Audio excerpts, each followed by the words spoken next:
pelajaran bahwa cinta itu efeknya adalah kesetiaan. Orang yang cinta pasti setia. Kenapa ada orang tidak setia? Biasanya karena yang dia harapkan dari yang dia cintai tidak muncul. Ketika ada harapan-harapan selain cinta itu sendiri, berarti ada pamrih-pamrih.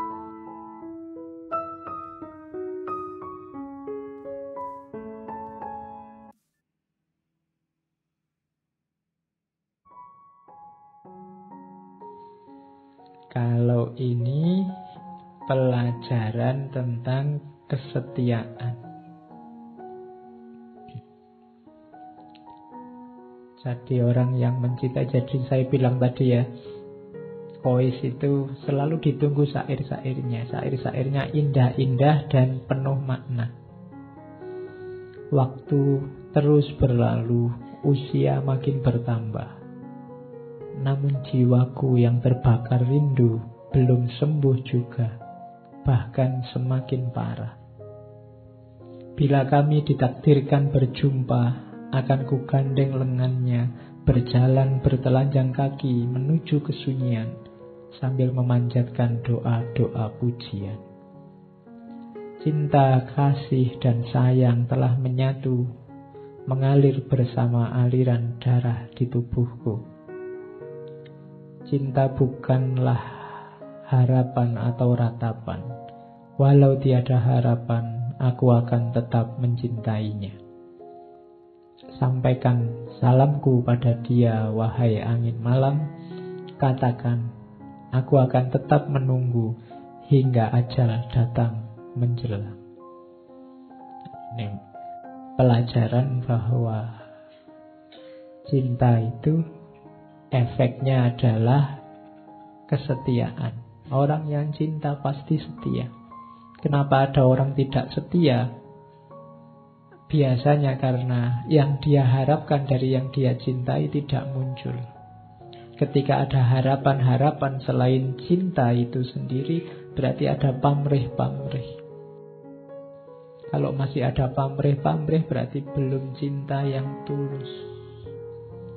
Cinta bukanlah harapan atau ratapan. Walau tiada harapan, aku tetap mencintainya. Jadi, kalau memang benar itu cinta, tidak usah kamu tuntut untuk setia, pasti setia. Kalau sampai nanti tidak setia, berarti belum cinta. Atau cintanya hilang.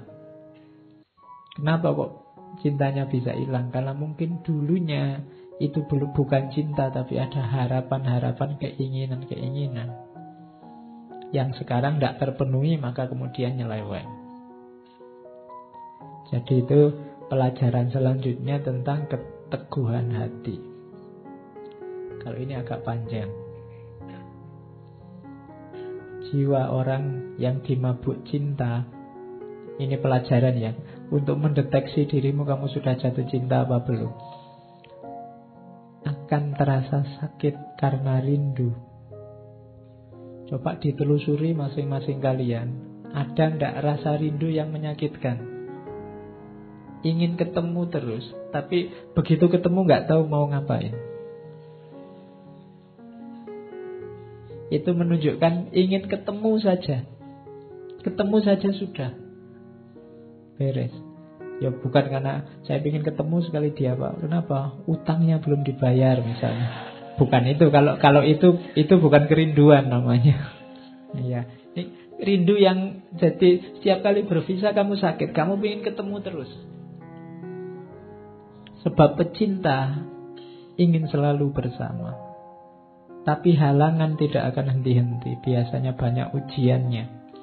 Pecinta seperti dua ekor kijang di bukit gersang, selalu bersama walau tiada makanan. Jadi ciri pertama itu jiwa pecinta, itu jiwa rindu pada yang dicinta. Kalau kamu cinta sama Allah, maka hatimu selalu ingin ketemu dengan Allah. Hal-hal tidak penting kayak ngaji ini mungkin membuatmu sebel karena aku segera ingin ketemu Allah. Atau seperti burung merpati. walau terbang bebas di angkasa luas, tetap saja kembali pada kekasihnya. Atau laksana ikan tuna, tetap tabah walau dipermainkan gelombang, timbul tenggelam di lautan. Ciri cinta yang kedua adalah apapun aktivitasmu, kamu mengalami apapun, pada akhirnya kamu ingin kembali pada yang kamu cintai. Ujian apapun, masalah apapun, silahkan datang, tapi tujuanmu tetap kekasihmu. Berarti jiwamu jiwa pecinta. Walau selalu dicaci dan dicela, batin menjerit, tubuh binasa, meski lapar dan disia-siakan, namun jiwa pecinta akan selalu memaafkan. Itu cinta. Pecinta tidak membutuhkan pujian. Ciri selanjutnya, kalau masih nunggu dipuji, wah kamu setia sekali, wah kamu, aku capek-capek jemput kok kamu gak terima kasih, itu belum cinta. Ya, masih butuh pujian. Dan pengorbanan pecinta tidak akan sia-sia. Kulihat bintang kutub dan bintang kejora, di mana pula cinta. Sekecil apapun, cinta tetap berkuasa di singgasana jiwa. Dan bagi pecinta, kebahagiaan dan kesedihan sama indahnya. Karena cinta sejati tidak mengenal kesia-siaan. Jiwaku dan jiwanya akan tetap bersama, andai pun tidak di dunia. Pasti jiwa kami akan bersatu di liang barza. Dan kelak akan dibangkitkan bersama hingga dapat bersatu selama-lamanya. Oke. Mataku berkorban untuknya dengan segenap curahan air mata, berharap liang lahatnya adalah liang lahatku, agar jenazah kita bersatu.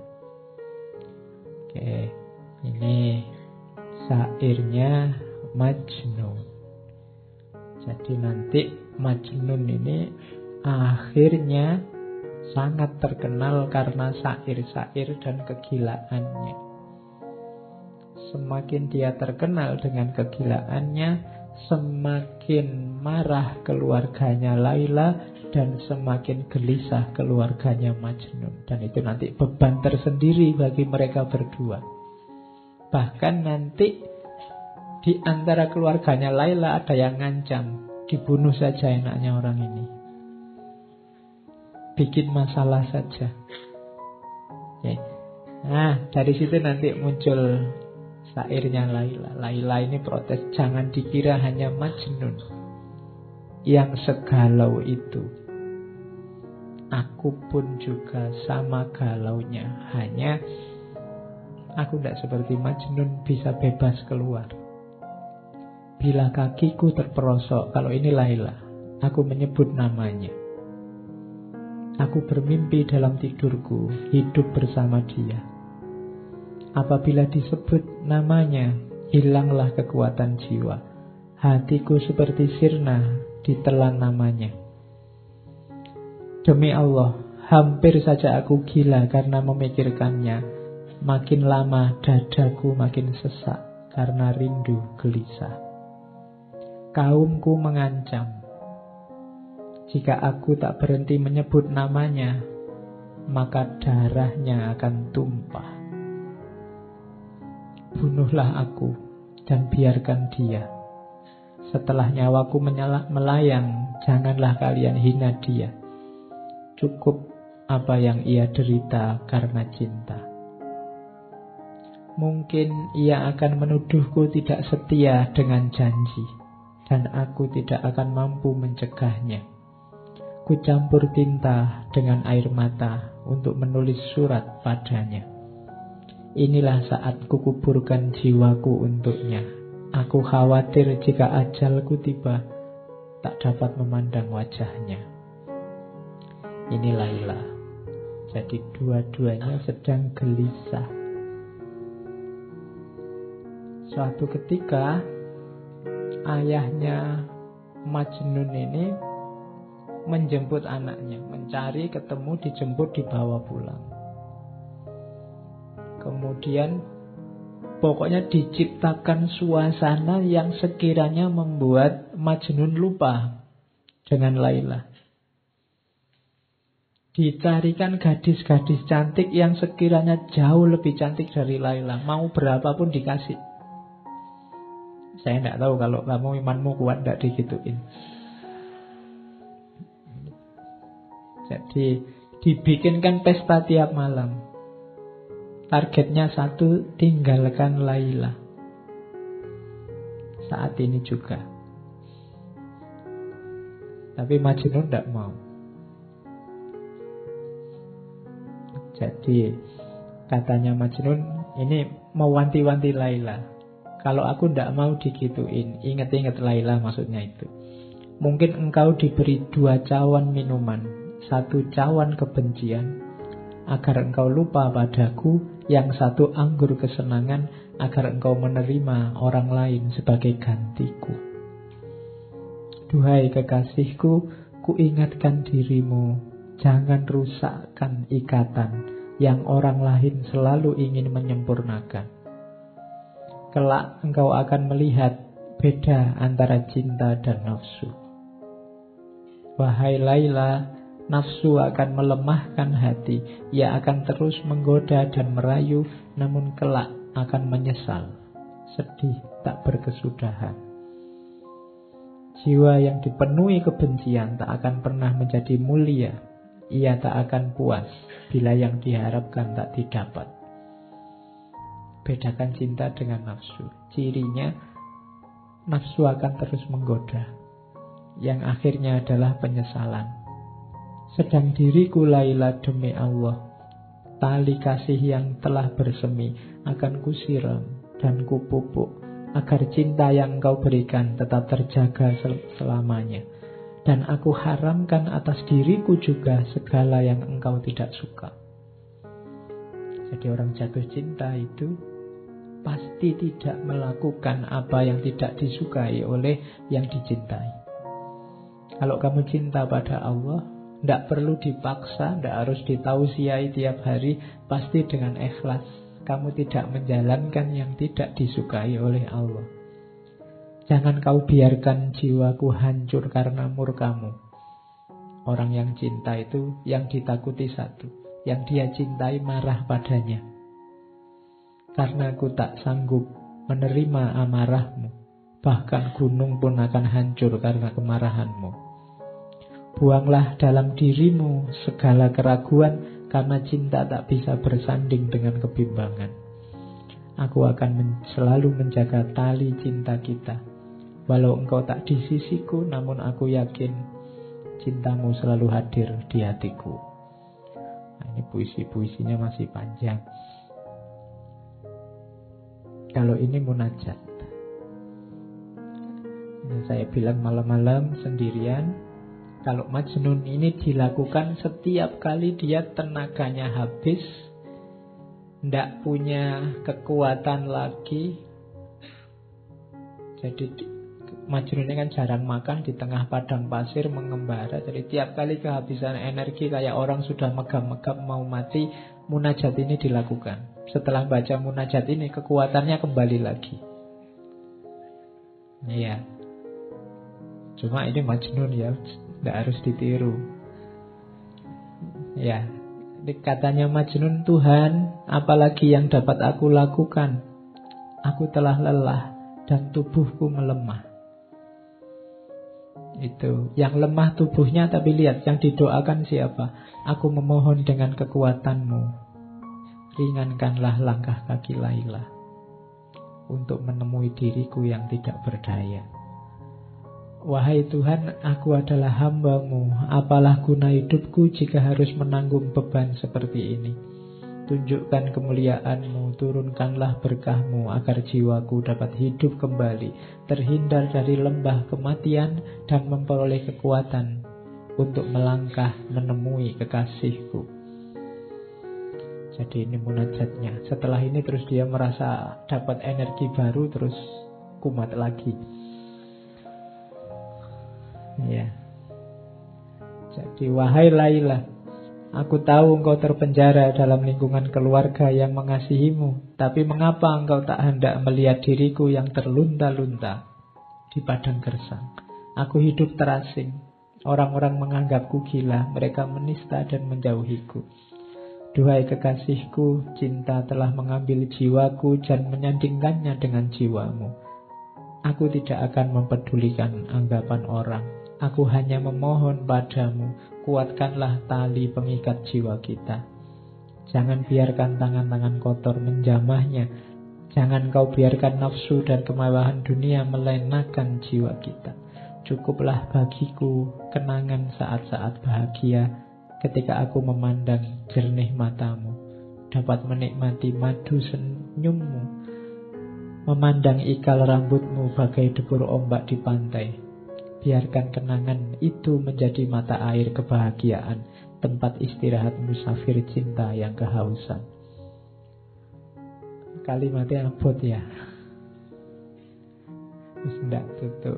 Ini munajatnya Majnun yang dia ucapkan saat dia melemah. Rasa-rasanya sudah mau meninggal. Tapi biasanya setelah membaca ini terus dia bergairah lagi hidupnya. Hidup karena tadi kalimat yang terakhir tadi, kenangan akan yang dicintai. Saya bilang tadi memori, kenangan itu senjata yang luar biasa yang menghidupkan cinta. Jadi ritme hidupnya Majnun ini ya semacam itu. Dia baca puisi, berkeliling-keliling di padang pasir, di daerah-daerah terpencil. Malah orang yang nyari dia karena butuh syair-syairnya. Jadi tidak. Nanti di beberapa kesempatan sampai ada yang ingin bantu dia. Kalau di buku itu yang saya ingat ada sampai perang segala. Ada namanya Ishak, ada kepala suku namanya Noval, nanti ada penyambungnya dengan Laila namanya Zaid. Ini orang-orang yang ingin bantu dia dengan beberapa cerita. Bahkan ada yang namanya Ishak. Ishak ini orang terkemuka, kasihan melihat Majnun. Terus dia berjanji, Majnun, kalau kamu ingin bareng sama Laila, ya kamu jangan kayak gini, kayak orang gila, mesti ditolak. Kalau kamu percaya padaku, aku yang ngatur, termasuk ngatur dirimu. Jadi selama sekitar 2-3 bulan Majnun ini dilatih hidup normal. Dikasih baju. Kan sebelumnya kan tidak pakai baju, tidak pakai apa. Hidupnya di padang pasir. Dilatih kayak orang biasa, hidup normal, kayak orang terpandang. Katanya Iska, tak jamin nanti tidak lama lagi kamu tak ajak ke keluarganya Laila, kamu pasti diterima. Tapi sudah latihan jadi orang normal, kayak SpongeBob ya, latihan jadi orang normal. Ya, jadi setelah dia dianggap normal oleh Iska, diajak melamar lagi ke rumahnya orang tua Laila, tapi tetap ditolak. Iya. Jadi pokoknya orang tuanya sudah antipati sama Majnun. Pokoknya asal bukan Majnun. Jadi itu membuat Majnun kalap lagi. Dia puisi-puisinya keluar lagi. Sudah lari lagi ke padang pasir mengembara lagi. Oke, sampai orang tuanya sedih. Menjelang meninggal, ayahnya ini mencari-cari dan ketemu. Majnun sampai sujud-sujud di kakinya karena tidak bisa memenuhi permintaan ayahnya untuk pulang. Tidak bisa. Katanya Majnun, wahai ayahanda, kesedihan adalah takdirku. Penderitaan telah memangsa masa mudaku. Kesedihan bagai ulat yang memakan habis daun-daun bungaku, hingga tunas keindahan hidupku tercabut. Aku duduk dalam kegelapan, berselimut debu, dan telah kuucapkan selamat tinggal pada semua kenikmatan duniawi yang menggodaku. Segala penderitaan telah aku jalani, dan keceriaan masa muda telah tercampak, tersisih. Kini aku datang ke hadapanmu, memohon maaf dan maklummu. Engkau adalah ayahku, orang yang sepantasnya ku minta ridho darimu. Jadi dia tidak sanggup memenuhi permintaan ayahnya untuk pulang hidup secara normal. Akhirnya ayahnya minta, ya sudah kalau gitu permintaanku yang terakhir, ayo kamu ikut aku naik haji. Jadi nanti ada cerita Majnun ini oleh ayahnya diajak ke Mekah untuk haji. Bayangannya ayahnya nanti di Mekah berdoa untuk melupakan Laila. Di Mekah kan doa-doa dikabulkan. Jadi bayangannya orang tuanya itu.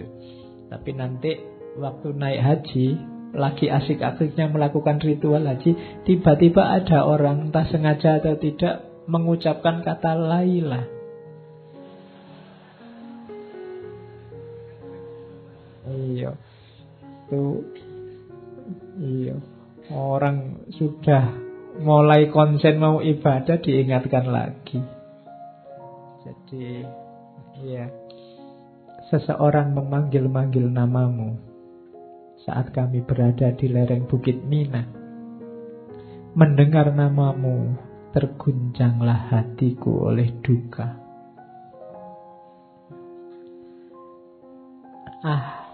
Lelaki itu tidak tahu betapa suci namamu. Mengapa ia memanggil nama Laila dengan seenaknya? Jadi iya, enggak. Apakah ia tidak tahu dengan menyebut namamu berarti ia telah menerbangkan seekor burung yang telah bersarang di hatiku? Iya. Ia memanggil nama Laila. Semoga Allah membukakan kedua matanya untuk melihat betapa pesonamu yang tak akan mampu dia kira.